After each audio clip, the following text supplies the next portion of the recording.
మీరందరూ కూడా కాన్స్టిట్యున్సీలో ఉన్నటువంటి లీడర్లు మీరంతా ఐక్యంగా ఉండి గ్రామ స్థాయిలో కూటమి కార్యకర్తలను నాయకులను బలోపేతం చేయాల్సిన అవసరం మీ మీద ఉంది. ఇది మీరు కార్యాచరణ త్వరలో తీసుకుంటారనే ఉద్దేశంతో నేను ఈ సభ కార్యక్రమంలో మీకు చెప్పదలుచుకున్నాను. ముఖ్యంగా మన కూటమిలో చెప్పాలంటే చాలా విషయాలున్నాయి. ఇక్కడ వేదిక మీద చాలా సీనియర్ లీడర్లు ఉన్నారు.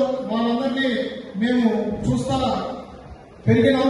వాళ్ళ జనరేషన్ మారిన తర్వాత ఇప్పుడుండే జనరేషన్ లో రాజకీయాలు వచ్చిన తర్వాత మీరు యువ నాయకత్వంలో కాన్స్టిట్యున్సీ స్థాయిలో ఉన్నప్పుడు మీరు ఆ సీనియర్ కాన్స్టిట్యున్సీలో ఉన్న లీడర్లు కూడా కలుపుకొని వాళ్ళందరినీ వాళ్ళ యొక్క ఆలోచన విధానం చేసుకుని 3 పార్టీలను సమన్వయం చేసుకుని రాజంపేట కాన్స్టిట్యున్సీని అభివృద్ధి పథకంలో కార్యకర్తలు కూడా అందరినీ అభివృద్ధి పథకంలో నడుపుతారని సభాముఖంగా తెలియజేస్తున్నాను.